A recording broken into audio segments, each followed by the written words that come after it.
अंकित खुराना हमारे साथ हैं।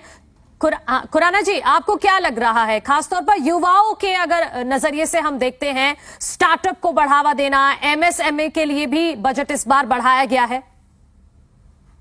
स्टार्टअप के नजरिए से जैसे कि इस बार एग्रीकल्चर में स्पेसिफिकली टेक्नोलॉजी को आगे रखते हुए और पूरे डिजिटल इंफ्रास्ट्रक्चर को बनाने की बात की गई है। एग्रीकल्चर एक्सेलरेटर स्टार्टअप फंड भी निकाला गया है। स्पेसिफिकली डिजिटल को फोकस करते हुए जिस तरीके से इंफॉर्मेशन का सीमलेस यूज सीधा किसान को दिलाने की बात कही गई है, जिससे कि जो हमारे देश में कभी भी 30-40 सालों में नहीं हुआ वो होने का इस बार बहुत ही पहली बार ये ऐसा हुआ है, जिसके अंदर हम डिजिटल इंफॉर्मेशन सीधा किसानों के लिए जो मिलेगी, जिससे कि वो अपना बेटर क्रॉप प्लान कर पाएंगे। स्पेसिफिकली हम लोग मिलेट पे फोकस करने वाले हैं। मिलेट पॉपुलराइजेशन की जो बात की गई है, इससे मैं बहुत बहुत धन्यवाद करूंगा, जो इस बजट के लिए काफी अच्छा है, हमारे देश के लिए भी काफी अच्छा है, स्टार्टअप के नजरिए से और टेक्नोलॉजी के नजरिए से। ठीक है विदु जी, मैं एक छोटा सा सवाल आपसे महंगाई को लेकर ही चाहूंगी कि आप मुझे सरल शब्दों में आम जनता को समझाइए कि महंगाई से क्या कोई राहत मिली है? अगर मिली है तो कैसे मिली है? जोरदार राहत मिली है। मोदी सरकार की नीतियों के कारण जो है, हमने देखा पिछले साल जो दिसंबर में आखिरी पिछले महीने की जो इन्फ्लेशन रेट थी 5.72%। दुनिया में सबसे कम अगर महंगाई है, किसी बड़े देश की बात करें, किसी बड़ी इकोनॉमी की बात करें, तो भारत में है। हमसे अधिक विकसित देश अमेरिका हो गया, यूएस हो गया, यूके हो गया, जर्मनी हो गया, इटली हो गया, फ्रांस हो गया।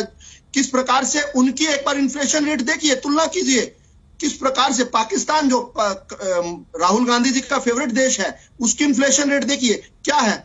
और ये कब, जब हम विकास दर हमारी 7% हम ले रहे हैं और महंगाई दर जो है 5.72% होना अपने आप में बड़ी बात है। किसी भी चीज के रेट ना बढ़ने देना बहुत बड़ी बात है। ये किस प्रकार से आसमान छूती है। अनर्थ शास्त्री के राज में हम याद किया करते हैं, मनमोहन सिंह जी के राज में दहाई डिजिट, लेकिन विदु जी, सोना चांदी हीरा सब महंगा हो गया है। अब देखिए शादियों का सीजन भी चल रहा है। सोना, आप बहुत छोटी सी मैं एक नीड बता रही हूँ, सोना शादियों में और बाकी तो छोड़ दीजिए, आम दिनों में तो कोई खरीदने की सोचता भी नहीं है हम, लेकिन सोना बढ़ गया है तो अब जाहिर तौर पर जो शादी करना है, जो मिडिल क्लास है या लोअर मिडिल क्लास है, वो तो सोच भी नहीं पाएगा। अब उनके तो पहुंच से बाहर होता ही गया और दूर कर दिया।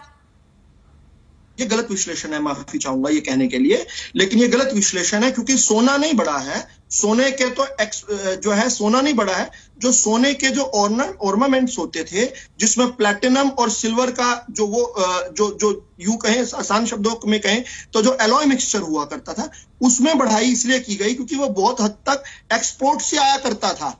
हमारे यहाँ पर जो सूरत में और बहुत जगह जो डायमंड के लोग जो करते हैं, उस काम को बढ़ावा देने के लिए सोना नहीं बढ़ा है। ये गलत इंफॉर्मेशन है अगर कोई दे रहा है तो। सोना बिल्कुल नहीं बढ़ा है, प्लैटिनम नहीं बढ़ा है, सिल्वर नहीं बढ़ा है, लेकिन जो उसकी प्रोसेस्ड वो थी उसमें जरूर इजाफा हुआ है। और मैं अंतिम बात ये जरूर कहना चाहूंगा, कांग्रेस की बौखलाहट आप देख लीजिए। ऐसा लग रहा है इनकी दुकान बंद कर दी है आज के बजट ने। आज इनकी बौखलाहट देखिए, आप नोट कीजिए इस बौखलाहट को। और ये किस लिए है? क्योंकि कैपिटल इन्वेस्टमेंट आज की सबसे बड़ी न्यूज है। सबसे बड़ी न्यूज क्या है? ये कहते थे कि कौन गरीब गांव के अंदर बैठा हुआ, कहां से उसके पास फोन नहीं, इंटरनेट नहीं है, वो कहां से करेगा? उसी देश के अंदर किस प्रकार से 126 लाख करोड़ का एक साल में पेटीएम और माफी चाहूंगा अलग अलग तरह के जो यूपीआई जो है हमारे, उस तरीके से हमारा 126 लाख करोड़ का हो गया। डिजिटल इकोनॉमी की बात करो आप, प्लास्टिक इकोनॉमी तक भी नहीं लेकर जा पाए थे। डिमोनेटाइजेशन के दौरान फटा हुआ कुर्ता दिखाते थे राहुल गांधी, ये कहते थे गरीबी हटाओ। आज की ठीक है विदु जी, ठीक है।